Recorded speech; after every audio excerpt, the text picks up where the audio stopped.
الحمد للہ رب العالمین والصلاة والسلام علی رسولہ محمد وآلہ وصحبہ اجمعین اشہد ان لا الہ الا اللہ وحدہ لا شریک لہ واشہد ان محمدا عبدہ ورسولہ اما بعد۔ انتہائی قابل قدر مشائخ کرام اور حاضرین مجلس، آج کی اس سیمینار میں مجھے جو موضوع دیا گیا ہے وہ ہے ڈاکٹر ذاکر نائک کی دعوت منہج سلف کی کسوٹی پر۔ محترم حاضرین، ڈاکٹر ذاکر نائک شاید آج کی تاریخ میں پوری دنیا میں سب سے زیادہ سنے اور فالو کیے جانے والے اسلامی اسپیکر ہیں۔ غیر مسلموں کے ساتھ ساتھ مسلمانوں کی ایک بڑی تعداد نہ صرف انہیں سنتی ہے بلکہ ان سے بے حد متاثر بھی ہے، اور ان میں سے بے شمار حضرات انہیں اہل حدیث اور سلفی داعی سمجھتے ہیں۔ اس لیے ضروری ہے کہ ان کے عقائد و افکار اور منہج و مشرب کا جائزہ لیا جائے اور کتاب و سنت کی تعلیمات کی روشنی میں ان سے جڑنے کی اپیل یا دور رہنے کی گزارش کی جائے۔ قبل اس سے کہ ان کے عقیدے و منہج پر بات کی جائے، ایک بنیادی بات ہمیں ذہن نشین کر لینی چاہیے کہ سلفیت ہی دین اسلام کا وہ ورژن ہے جسے رسول اللہ صلی اللہ علیہ وسلم نے اپنے صحابہ کو سکھایا تھا، اور جس کی اتباع کرنے والوں کو اللہ رب العالمین نے جنت کی خوشخبری اور مخالفت کرنے والوں کو جہنم کی وعید سنائی ہے۔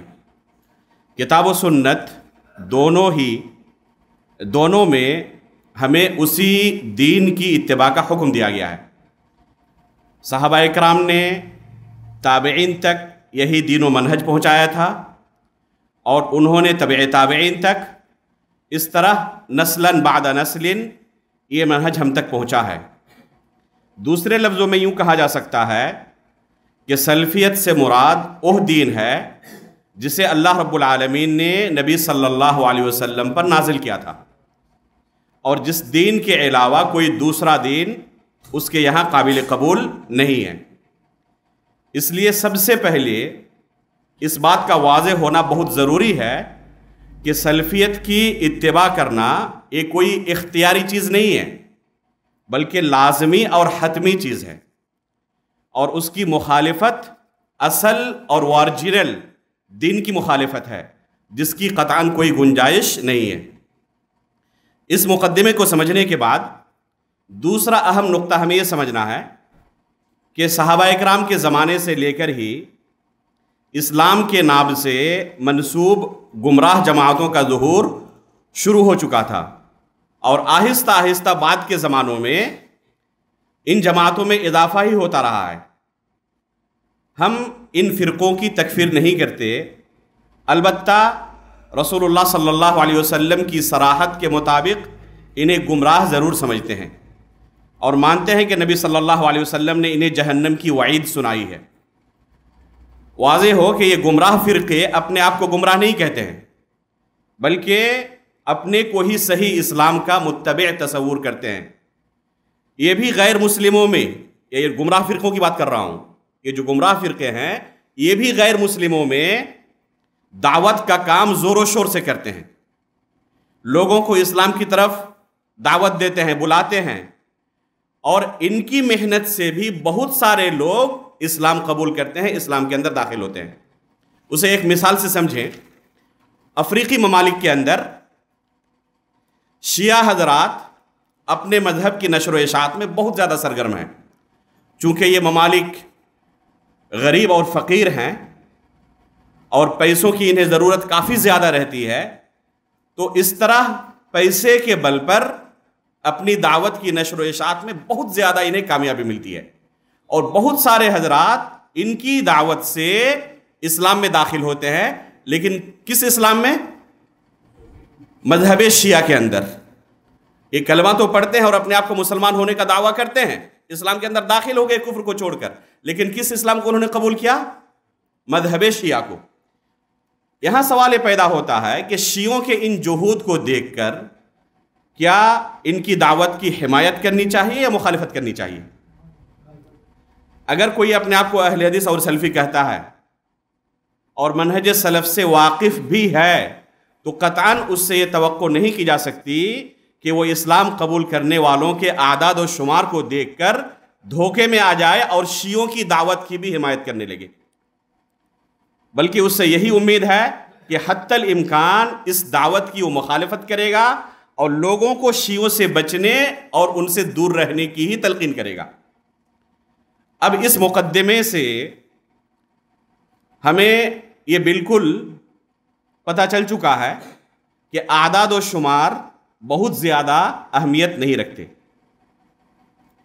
اس لیے حتی الامکان اللہ اور اس کے رسول کے دکھائے ہوئے منہج کے مطابق ہی ہمیں اپنی دعوت پھیلانی ہے، اور اس سے تنازل اختیار کرنے یا کمپرومائز کرنے کا کوئی سوال پیدا نہیں ہوتا ہے۔ بہت سارے انبیاء اس دنیا میں آئے، اللہ رب العالمین کی بتائی ہوئی منہج پر انہوں نے اپنی دعوت لوگوں کے درمیان عام کی، لیکن پوری زندگی گزارنے کے بعد نتیجہ کیا نکلا؟ نبی صلی اللہ علیہ وسلم فرماتے ہیں عرضت علی الامم فجعل يمر النبی معه الرجل والنبی معه الرجلان والنبی معه الرہط والنبی لیس معه احد۔ یہ صحیح بخاری کی روایت ہے۔ رسول اللہ صلی اللہ علیہ وسلم بعض انبیاء کے بارے میں فرماتے ہیں کہ بعض انبیاء قیامت کے دن حاضر ہوں گے اور پوری زندگی کی محنت کا نتیجہ کیا ہوگا؟ کسی کے ہاتھ میں صرف 2 لوگوں نے اسلام قبول کیا ہے، کسی کے ہاتھ میں 3 لوگوں نے اسلام قبول کیا ہے، اور بعد ایسے بھی انبیاء آئیں گے والنبی لیس معه احد، ایک بندے نے بھی اس نبی کی دعوت پر لبیک نہیں کہا، اسلام قبول نہیں کیا۔ اب سوال پیدا ہوتا ہے کہ کیا ان انبیاء کرام نے اس وجہ سے اپنا منہج بدلنے کی کوشش کی کہ چلو جب کوئی اسلام قبول نہیں کر رہا ہے تو کچھ کمپرومائز کیا جائے، کچھ تنازل اختیار کیا جائے، تھوڑا منہج بدلا جائے؟ ان انبیاء کرام نے اپنا منہج بدلنے کی اس وجہ سے کوشش نہیں کی۔ اب اس مقدمے کے بعد ڈاکٹر ذاکر نائک کے عقیدہ و منہج اور ان کی دعوت کی طرف ہم پلٹتے ہیں۔ اگر انصاف کے ساتھ ڈاکٹر صاحب کے دعوت کا جائزہ لیں تو ہمیں کئی ایک امور ایسے ملتے ہیں جو منہج سلف سے میل نہیں کھاتے بلکہ سراسر مخالف ہیں۔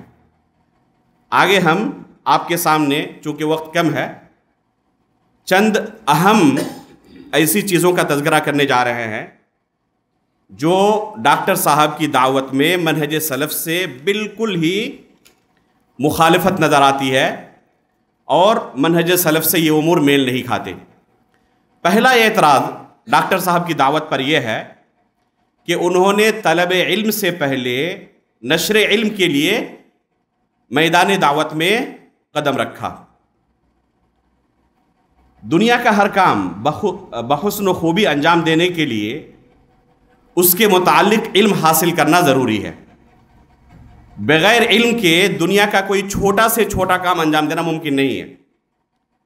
شریعت کا معاملہ اس سے کوئی الگ نہیں ہے بلکہ اس سے بھی زیادہ حساس، اہم اور سنگین ہے۔ اس لیے اللہ رب العالمین نے بلا علم اس کی شریعت کے متعلق اور اس کے متعلق لب کشائی کو جرم عظیم قرار دیا ہے۔ اللہ رب العالمین کا ارشاد ہے قل انما حرم ربی الفواحش ما ظہر منها وما بطن والإثم والبغي بغیر الحق وأن تشركوا بالله ما لم ينزل به سلطانا وأن تقولوا على الله ما لا تعلمون۔ اس آیت کے اندر اللہ رب العالمین نے جرائم کو بتدریج بیان کیا ہے۔ علماء نے اس آیت سے استدلال کرتے ہوئے کہا ہے کہ بلا علم اللہ اور اس کی شریعت کے متعلق لب کشائی کرنا یہ شرک سے بھی بڑا جرم ہے، کیونکہ ایسا بندہ ایک شریعت تیار کر رہا ہوتا ہے، شریعت سازی کا مجرم ہے وہ۔ اللہ رب العالمین نے شریعت نازل نہیں کی اور اپنی طرف سے شریعت تیار کر کے لوگوں کے سامنے پیش کر رہا ہے۔ اس لیے شرک سے بھی بڑا جرم علماء نے کہا اس آیت سے استدلال کرتے ہوئے۔ یہاں پر اللہ رب العالمین نے مطلقاً ہی سے حرام قرار دیا ہے، یہ نہیں کہا کہ اگر اس کی بات غلط نکلے تو حرام ہے، صحیح نکلے تو جائز ہے، ایسا نہیں کہا، بلکہ مطلقاً اسے حرام قرار دیا ہے۔ اسی طرح نبی صلی اللہ علیہ وسلم کا ارشاد ہے القضاۃ ثلاثہ واحد فی الجنہ واثنان فی النار، کہ قاضی 3 طرح کے ہوتے ہیں، 2 جہنمی ہے 1 جنتی ہے۔ 2 جہنمی کون ہیں؟ پہلا جس کے پاس علم ہی نہیں اور بلا علم فیصلہ کرے، چاہے اس کا فیصلہ درست ہو یا غلط ہو، اس سے کوئی سروکار نہیں، اس کے پاس علم نہیں، ایک مقدمہ آیا اور بلا علم فیصلہ کر دیا، ایک کو مجرم قرار دیا دوسرے کو بری کر دیا، تو ایسا قاضی جہنمی ہے۔ دوسرا قاضی جو جہنمی ہے کہ جس کے پاس علم ہو لیکن علم کے مطابق فیصلہ نہ کرے، جانتا ہے کہ یہ مجرم ہے یہ بری ہے، مجرم کو اس نے چھوڑ دیا اور جو بری الذمہ تھا اسی کو سزا دے دی، تو یہ بھی جہنمی ہے۔ تیسرا جو جنتی ہے وہ کون ہے؟ جس نے پہلے تحقیق کی، علم حاصل کیا کہ کون مجرم ہے اور کون مظلوم ہے، اور علم کے مطابق فیصلہ کیا، تو جنتی ہے۔ یہ دنیاوی معاملات کے اندر ہے، آخرت کا معاملہ اس سے کہیں زیادہ سنگین ہے۔ تو اگر کوئی شخص بلا علم اللہ کے بارے میں، اس کی شریعت کے بارے میں فیصلہ کرے کہ یہ حلال ہے یہ حرام ہے یہ مباح ہے یہ مکروہ ہے، تو ظاہر سی بات ہے کہ اس کا معاملہ اس سے کہیں زیادہ سنگین ہے۔ اللہ کے رسول نے جب جہنمی کہا اسے، تو یہ نہیں کہا کہ اس کا فیصلہ غلط ہو تو جہنمی، صحیح ہو تو اس کے لیے وعید نہیں، بلکہ علل اطلاق اس کے لیے جہنم کی وعید سنائی۔ اب اس کے بعد ہمیں یہ بھی جاننا ہے کہ دعوت دین کے لیے اللہ رب العالمین نے خصوصی طور پر علم کی شرط لگائی ہے۔ اللہ رب العالمین کا ارشاد ہے قُلْ هَذِهِ سَبِيلِي أَدْعُو إِلَى اللَّهِ عَلَى بَصِيرَةٍ أَنَا وَمَنِ اتَّبَعَنِي۔ اس آیت کے اندر اللہ رب العالمین نے بصیرت یعنی علم کی شرط لگائی ہے۔ بلا علم دعوت قابل قبول نہیں ہے، اور علم یہ تعلم سے یعنی سیکھنے سے آتا ہے، بغیر کوشش کیے ہوئے سیکھے ہوئے علم نہیں آتا۔ امام بخاری رحمہ اللہ اپنی صحیح کے اندر فرماتے ہیں انما العلم بالتعلم، کہ علم سیکھنے سے آتا ہے، اور تعلم کا درست طریقہ یہ ہے کہ استاد کے سامنے بیٹھ کر بتدریج اسے سیکھا جائے، محض ذاتی مطالعے سے علم حاصل کرنے کی کوشش نہ کی جائے۔ امام شافعی رحمہ اللہ کے مشہور اشعار ہیں اخی لن تنال العلم الا بستۃ سأنبیک عن تفصیلها ببیانی ذکاء وحرص واجتہاد وبلغۃ ونصیحۃ استاد وطول زمانی۔ آخری 2 نصیحتوں پر غور فرمائیں، نصیحت استاد وطول زمانی، استاد کی رہنمائی بھی ضروری ہے، اور یہ کوئی شارٹ کٹ کورس نہیں ہے، ایک لمبی مدت تک صبر بھی کرنا ہے۔ نیز اس علم کو استاد سے بھی بتدریج سیکھا جائے، چھوٹے چھوٹی چیزوں سے شروعات کی جائے۔ امام بخاری رحمہ اللہ کونوا ربانیین کی تفسیر کرتے ہوئے صحیح بخاری میں فرماتے ہیں الربانی الذی یربی الناس بصغار العلم قبل کبارہ۔ اسے ربانی کہتے ہیں کہ دین کی چھوٹی چھوٹی باتوں سے شروعات کر کے پھر بڑی باتیں بیان کرے۔ تو یہ ہے تعلیم کا طریقہ اور تعلم کا طریقہ۔ ایسا نہیں کہ ابھی وہ ابتدائی علوم سے محروم ہے اور اسے صحیح بخاری اور تفسیر ابن کثیر اور تفسیر طبری پڑھانا شروع کر دیا جائے، بلکہ پہلے وہ بنیادی چیزوں کو سیکھے پھر بتدریج آگے بڑھے۔ سلف صالحین کی پوری آپ سیرت کھنگال ڈالیں، اسی طریقے پر انہوں نے تعلیم حاصل کی ہے اور اپنے اساتذہ سے انہوں نے اسی طریقے سے علم حاصل کیا ہے۔ اب اس کے بعد ڈاکٹر ذاکر نائک کے طریقے پر آپ نظر دوڑائیں، کیا اس طریقے سے انہوں نے پہلے علم حاصل کیا اس کے بعد دعوتی میدان میں آئے، یا پہلے ہی انہوں نے علم حاصل کیے بغیر دعوتی میدان میں قدم رکھ دیا؟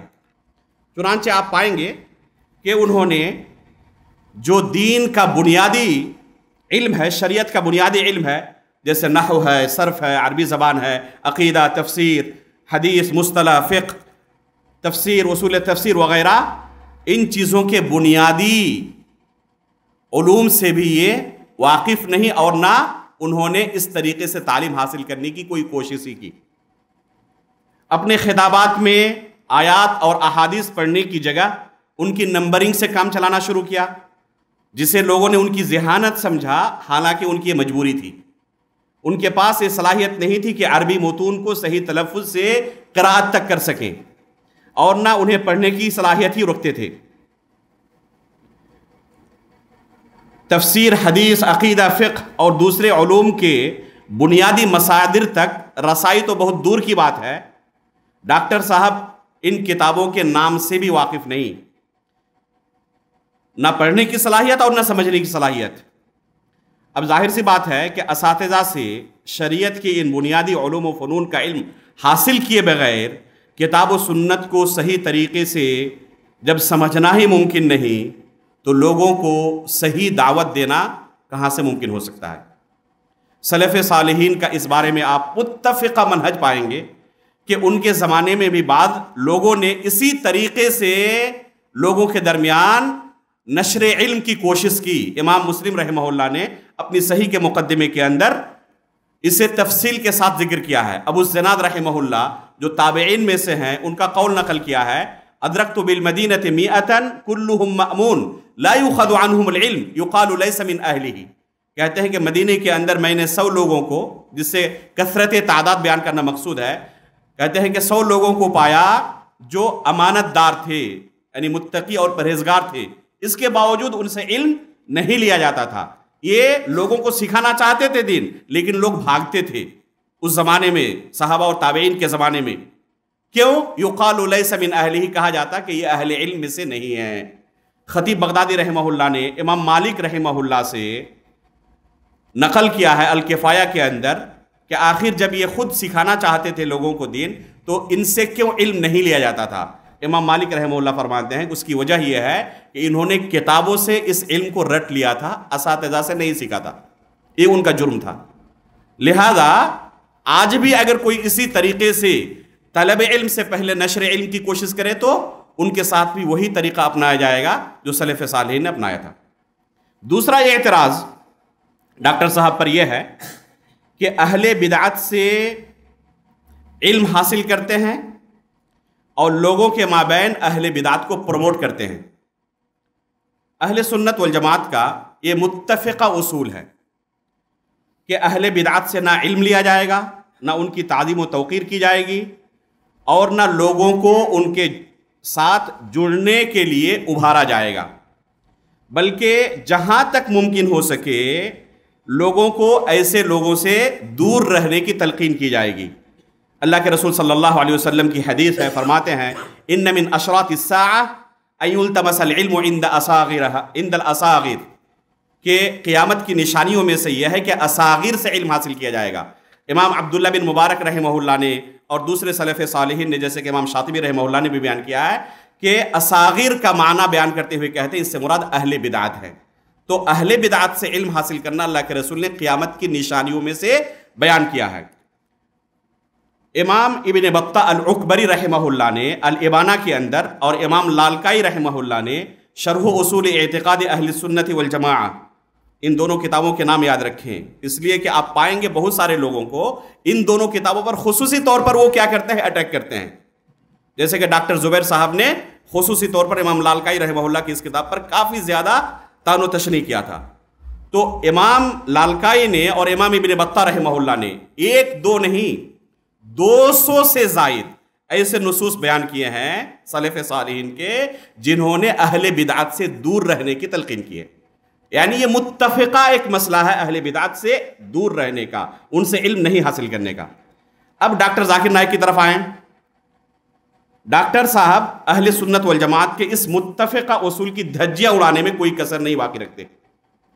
جب ان سے موجودہ دور کے کبار علماء کے بارے میں رہنمائی طلب کی جاتی ہے تو پورے عالم اسلام میں انہیں صرف 3 لوگ نظر آتے ہیں۔ ایک ہیں محمد حسن الددو، دوسرے محمد صالح المنجد، اور تیسرے عبدالعزیز الطریفی۔ حالانکہ یہ تینوں کبار سلفی علماء کے نزدیک مطعون ہے، خصوصاً محمد حسن الددو جو اپنی صوفیت، اشعریت اور اخوانیت کی وجہ سے معروف و مشہور ہیں۔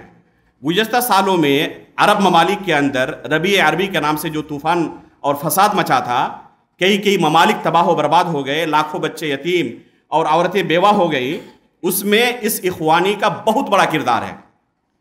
اس جیسے سڑے ہوئے اخوانی کی تعریف کسی سلفی العقیدہ شخص سے ممکن نہیں ہے۔ یہ صرف اخوانیوں کے نزدیک معتبر عالم ہے، سلفیوں کے نزدیک نہیں۔ اسی طرح ڈاکٹر ذاکر نائک صاحب اپنے بے شمار لیکچرز میں ڈاکٹر اسرار احمد کو اپنا قدوہ اور پیشوا بتاتے ہیں، بلکہ اپنے پیس ٹی وی میں مسلسل ان کے دروس کی نشر و اشاعت کر چکے ہیں۔ حالانکہ ان کے بدعیہ بلکہ کفریہ عقائد اہل علم سے ڈھکے چھپے نہیں ہیں۔ ابھی آپ نے فضیلت الشیخ محمد رحمانی سے حفظہ اللہ سے سنا کہ کیسے هو الاول والآخر والظاہر والباطن کی وہ غلط تفسیر کرتے تھے اور اسے وحدت الوجود کے لیے نص قطعی کہا کرتے تھے، حالانکہ اہل سنت والجماعت کا عقیدہ ہے کہ یہ کفریہ عقیدہ ہے، وحدت الوجود کا عقیدہ کفریہ عقیدہ ہے، اور اسے یہ قرآن سے ثابت کرنا چاہتے تھے۔ ڈاکٹر اسرار احمد کے وہ اپنے پیس ٹی وی میں پروموٹ کرتے رہے، اپنے لیکچرز میں پروموٹ کرتے رہے، یہاں تک کہ بہت سارے نوجوان جو ڈاکٹر اسرار سے واقف نہیں تھے ڈاکٹر ذاکر نائک کے توسط سے واقف ہوئے، ان تک پہنچے، جن میں سے میرے بھی کچھ رشتہ دار ہیں۔ ایک زمانے سے نصیحت کر رہا ہوں لیکن ابھی تک فائدہ نہیں ملا ہے، ابھی تک کامیابی نہیں ملی ہے۔ ایک شخص کی عظیم الرحمن عثمانی نام کے ایک شخص ہے، فیس بک میں ان کی آئی ڈی ہے، انہوں نے اپنے ٹائم لائن میں ایک دن لکھا جس کو میں نے کاپی کیا ہے۔ آپ اندازہ اس سے لگائیں کہ ڈاکٹر صاحب نے اس طریقے سے کتنے لوگوں کو گمراہ کیا ہے۔ یہ شخص لکھتا ہے اپنی آئی ڈی میں کہ ڈاکٹر ذاکر نائک کی خدمات یا ان سے اختلافات، ان کی توصیف یا ان پر تنقید، ان کی حمایت یا ان کی مخالفت سب اپنی جگہ پر، مگر ایک احسان جو انہوں نے مجھ سمیت کروڑوں لوگوں پر کیا جو باقی رہے گا وہ یہ ہے کہ ان کے ٹی وی پلیٹ فارم سے ہمیں ڈاکٹر اسرار احمد رحمہ اللہ جیسی زبردست علمی شخصیت کا بھرپور تعارف مل پایا، ورنہ واقعہ یہ ہے کہ بے شمار لوگ بشمول میرے ڈاکٹر اسرار احمد رحمہ اللہ کے افکار سے بالکل اجنبی تھے۔ میں خود ایسے درجنوں افراد سے مل چکا ہوں جنہیں دین سے رغبت و تعلق ڈاکٹر اسرار کے پیس ٹی وی پر نشر ہوئے ان خطابات سے پیدا ہوا جو سامع و ناظر کے وجود کو گویا جھنجھوڑ دینے والے ہیں۔ یہ خود اعتراف کر رہے ہیں کہ کروڑوں لوگ ڈاکٹر صاحب کے توسط سے ڈاکٹر اسرار احمد تک پہنچے ہیں۔ تو اب آپ اندازہ لگائیں کہ ڈاکٹر صاحب نے اس طرح اہل بدعت کو پروموٹ کر کے امت کے اندر کون سی دعوت پھیلائی ہے۔ تیسرا اعتراض ڈاکٹر صاحب پر یہ ہے کہ اہل حدیثیت اور سلفیت کو بھی دوسرے گمراہ فرقوں کی طرح ایک فرقہ کہتے ہیں اور اس کی طرف نسبت کو غلط قرار دیتے ہیں۔ بعض حضرات کو یہ خوش فہمی ہے کہ ڈاکٹر ذاکر نائک صاحب دعوتی حکمت کے تقاضوں کے تحت اپنے آپ کو اہل حدیث یا سلفی کہنے سے گریز کرتے ہیں، حالانکہ عملی طور پر وہ سلفیت پر ہی قائم ہے۔ بعض لوگوں کو یہ خوش فہمی ہے، حالانکہ زبانی طور پر حالانکہ یہ محض خوش فہمی ہی ہے، حقیقت سے اس کا کوئی تعلق نہیں ہے۔ بات صرف اتنی سی نہیں ہے کہ ڈاکٹر صاحب خود کو اہل حدیث نہیں کہتے، بلکہ اس سے کہیں آگے کی بات ہے۔ وہ روافض اور دوسرے باطل فرقوں کی طرح اہل حدیث کو بھی ایک فرقہ سمجھتے ہیں، اور وَاعْتَصِمُوا بِحَبْلِ اللَّهِ جَمِيعًا وَلَا تَفَرَّقُوا سے اپنے موقف کی تائید بھی پیش کرتے ہیں۔ اس آیت سے استدلال کرتے ہوئے دوسرے مذموم فرقوں کے ساتھ اہل حدیث کا بھی نام لیتے ہیں، اور اسی طرح جو لوگ اپنے آپ کو سلفی یا اہل حدیث کہتے ہیں، ڈاکٹر صاحب انہیں غلط بتاتے ہیں، ان پر رد کرتے ہیں، اور اسٹیج پر انہوں نے علامہ البانی رحمہ اللہ کو مشہور مناظرہ جو اپنے آپ کو سلفیت کی طرف منسوب کرنے سے متعلق ہے، علامہ البانی رحمہ اللہ کے مناظرہ بہت مشہور ہے، اس پر رد کرتے ہوئے کہتے ہیں کہ علامہ البانی رحمہ اللہ تو اس دن اس شخص کے سامنے جیت گئے تھے، لیکن علامہ البانی رحمہ اللہ کا یہ اصول غلط تھا، سلفیت کی طرف منسوب کرنا جائز نہیں ہے۔ تو بات صرف اتنی سی نہیں ہے کہ وہ اپنے آپ کو منسوب نہیں کرتے اور سلفی نہیں کہتے، بلکہ اسے غلط سمجھتے ہیں اور اس کا بے بانگ دوحل اعلان کرتے ہیں۔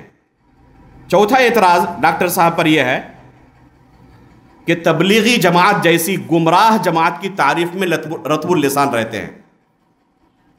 ایک طرف ابھی ہم نے ملاحظہ کیا کہ کس طرح وہ اہل حدیثیت اور سلفیت کے متعلق نظریات رکھتے ہیں، دوسری طرف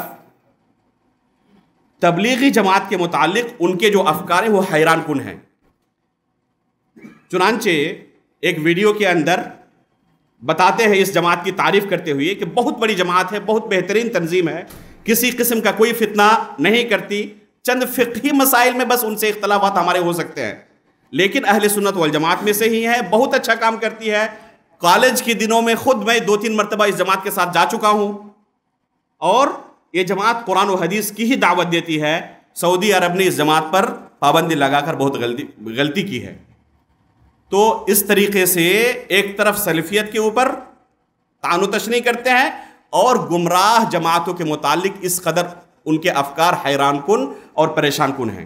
پانچواں اعتراض ان پر یہ ہے کہ رسول اللہ صلی اللہ علیہ وسلم کی رسالت کا اقرار کیے بغیر بھی دخول جنت کا چانس نکالتے ہیں، اور اس تعلق سے آپ لوگوں کو معلوم ہے جو ان کی ویڈیو ہے اور کئی دروس کے اندر میں بیان کر چکا ہوں۔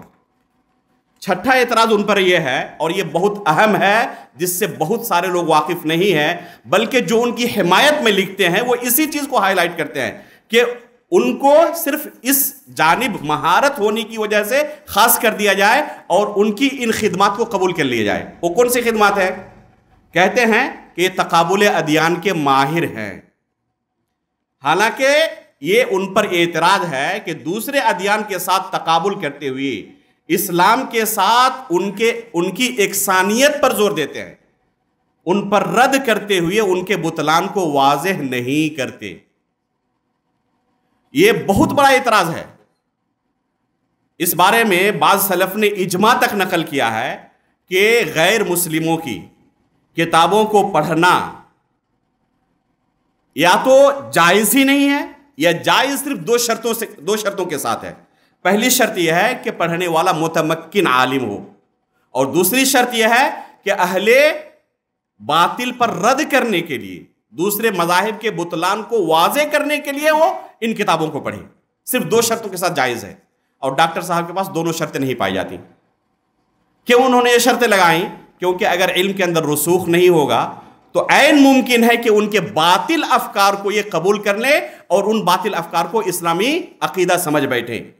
ڈاکٹر صاحب نے ایک جگہ پر نہیں، ان کی ایک کتاب ہے، ایک لیکچر ان کا بہت معروف ہے، اسلام کے ساتھ ہندو مذہب کی یکسانیت، انگریزی میں بھی ہے، اردو میں بھی یہ لیکچر موجود ہے، بلکہ باضابطہ کتابی شکل میں یہ لیکچر چھپ چکا ہے۔ آپ کتابوسنت.com سے اس لیکچر کتابی شکل میں اس کو پڑھ بھی سکتے ہیں۔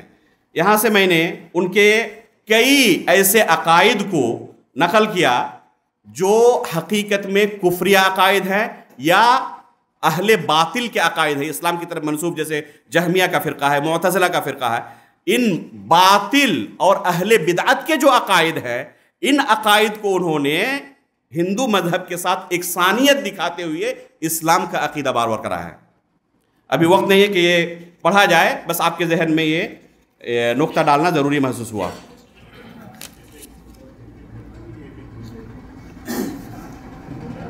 ابھی صدارتی خطاب باقی، وقت زیادہ نہیں ہے۔ جیسے اب صدر محترم کی طرف سے حکم ہے، اس لیے میں چند ان کے ایسے عقائد کا جو انہوں نے اسلام کے ساتھ ہندو مذہب کی یکسانیت کو دکھاتے ہوئے بیان کیا، جو کہ حقیقت میں اسلام کا عقیدہ نہیں ہے۔ اس کتاب کا نام ہے اسلام اور ہندومت، ایک تقابلی مطالعہ۔ میرے آئی پیڈ میں کتاب موجود ہے اور آپ آسانی سے ڈاؤن لوڈ کر سکتے ہیں، اس میں جا کر گوگل میں جا کر، اسلام اور ہندومت ایک تقابلی مطالعہ، جو کہ ڈاکٹر ذاکر نائک کے نام سے ہی چھپی ہوئی کتاب ہے، اور ان کا لیکچر بھی موجود ہے، آپ سن بھی سکتے ہیں۔ اس کتاب کے صفحہ نمبر 14 اور 16 میں یجوروید کے حوالے سے ڈاکٹر صاحب نقل کرتے ہیں، لکھتے ہیں کہ اللہ رب العالمین کی کوئی شکل نہیں ہے، یہی لفظ ہے، اللہ رب العالمین کی کوئی شکل نہیں ہے، اور یجوروید کے حوالے سے نقل کرتے ہیں۔ حالانکہ اللہ رب العالمین کی شکل کا انکار کرنا یہ جہمیہ کا عقیدہ ہے، اہل سنت والجماعت کا عقیدہ نہیں ہے۔ حدیث کے اندر آتا ہے کہ اللہ کے رسول اللہ صلی اللہ علیہ وسلم بیان کرتے ہیں، قیامت کے دن جنتیوں کو ملنے والی سب سے بڑی جو نعمت ہوگی اللہ رب العالمین کی رؤیت، تو اللہ رب العالمین جب اپنی اصل صورت میں آئیں گے تب لوگ پہچان پائیں گے۔ تو اللہ رب العالمین کی صورت کا انکار کرنا یہ اہل سنت کا عقیدہ نہیں ہے، جہمیہ کا عقیدہ ہے۔ اسی کتاب کے صفحہ نمبر 16 اور 17 میں فرماتے ہیں رگوید کے حوالے سے کہ خدا کے، جو کہ ایک محل اشکال لفظ ہے، اسی طرح لکھا ہوا ہے خدا کے کم از کم 33 صفاتی نام ہیں، صفاتی نام قرار دے رہے ہیں۔ ان میں سے بہت سے صفاتی نام رگوید میں کتاب نمبر 2 باب نمبر 1 میں درج ہیں۔ ایک لمبا اقتباس ہے جس کا خلاصہ یہ ہے کہ وہ اس سے ثابت کرنا چاہتے ہیں کہ برہما کا مطلب ہوتا ہے تخلیق کرنے والا. اگر اس کا عربی میں ترجمہ کریں تو کیا نتیجہ آئے گا؟ خالق. اسی طرح کہتے ہیں کہ وشنو کا مطلب ہوتا ہے پالنے والا. اگر عربی میں اس کا ترجمہ کریں گے تو مطلب ہوگا رب. ہم مسلمانوں کو کوئی اعتراض نہیں ہوگا اگر کوئی خدا کو رب کہہ کر پکارے یا پالنے والا کہہ کر پکارے یا وشنو کہہ کر پکارے. لیکن اگر کوئی یہ کہے کہ وشنو وہ خدا ہے جس کے 4 بازو ہے، ایک بازو میں چکرا تھام کے رکھا ہے، تو ہم مسلمان اس کے خلاف احتجاج کریں گے. اسی طرح برہما کے بارے میں بھی کہتے ہیں کہ اس کے سر پر جس کے 4 سر ہیں، ایک سر پر ایک تاج رکھا ہے، تو ہم مسلمان تب اس کا احتجاج کریں گے. یہ انہوں نے بیان کیا ہے کس کے حوالے سے؟ رگ وید کے حوالے سے. اب یہاں پر ہمیں اپنے عقیدے کا علم ہونا چاہیے. اہل سنت والجماعت کا متفق عقیدہ ہے کہ اللہ رب العالمین کے نام توقیفی ہیں.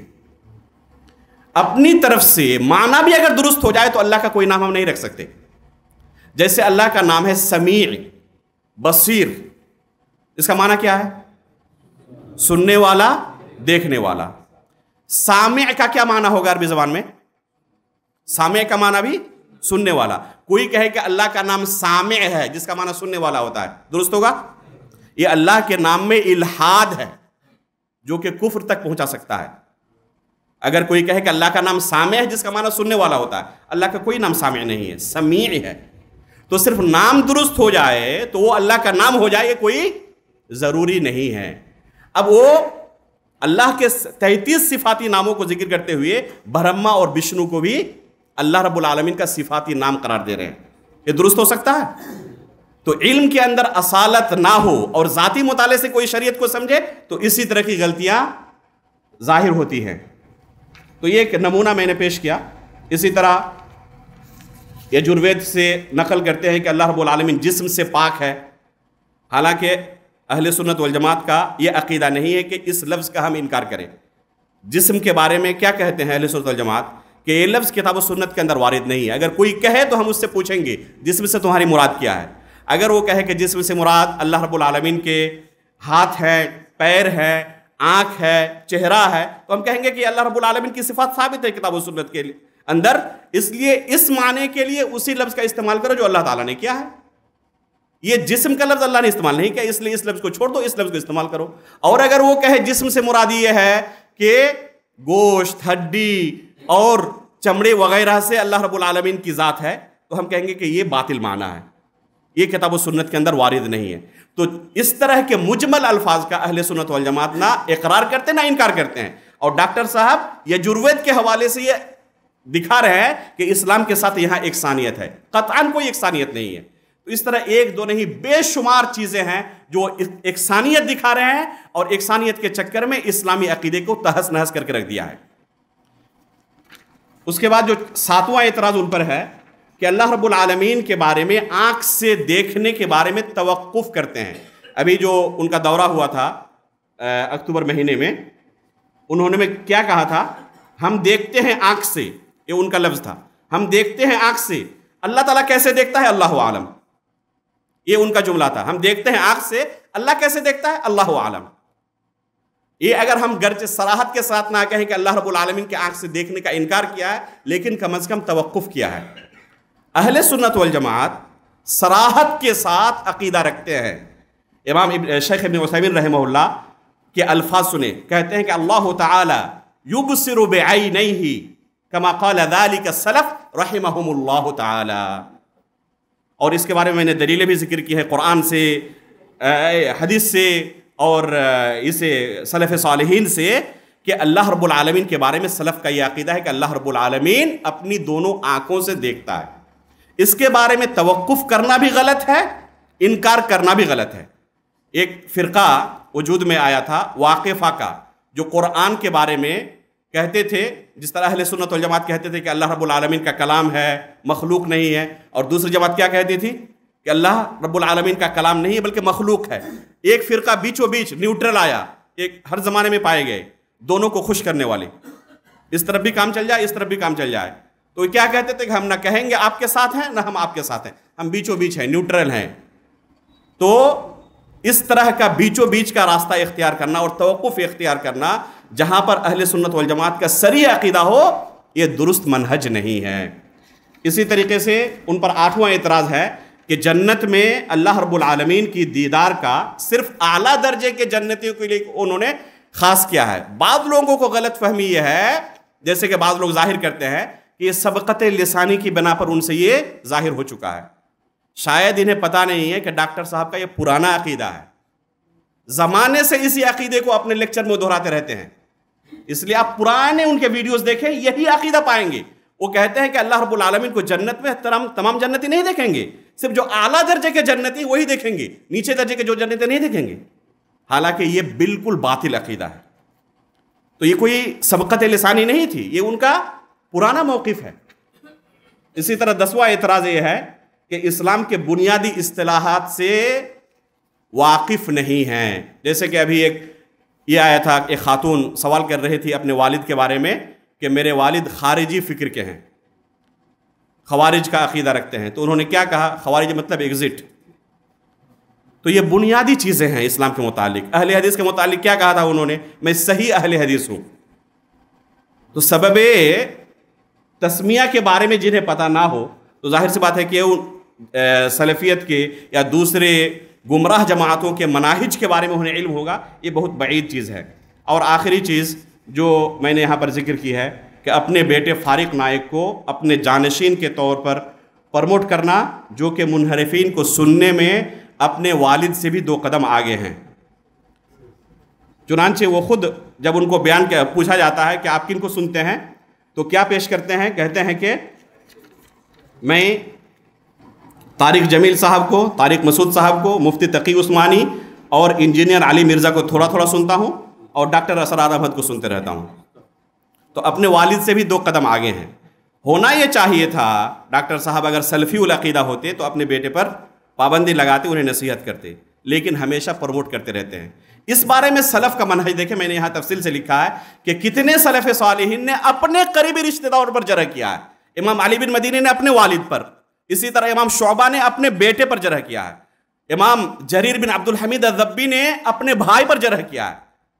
تو دین کی حفاظت سب پر مقدم ہے، کس پر کیا آنچ آئے گی سلف اس کو نہیں دیکھتے تھے، دین کو سب پر مقدم رکھتے تھے۔ کسی کے ساتھ محبت ہونا، کوئی رشتہ دار ہونا یہ الگ چیز ہے، لیکن اس کی وجہ سے دین کی قربانی نہیں دی جائے گی، اور لوگوں کے درمیان کسی ایسے شخص کو پروموٹ نہیں کیا جائے گا جو لوگوں کی گمراہی کا سبب بنے۔ اللہ رب العالمین سے ہم دعا کرتے ہیں کہ اللہ رب العالمین ہمیں دین کا صحیح علم عطا فرمائیں اور ہمیں منہج سلف کی اتباع کی توفیق عطا فرمائیں۔ آمین تقبل رب العالمین، وصلی اللہ علیہ محمد۔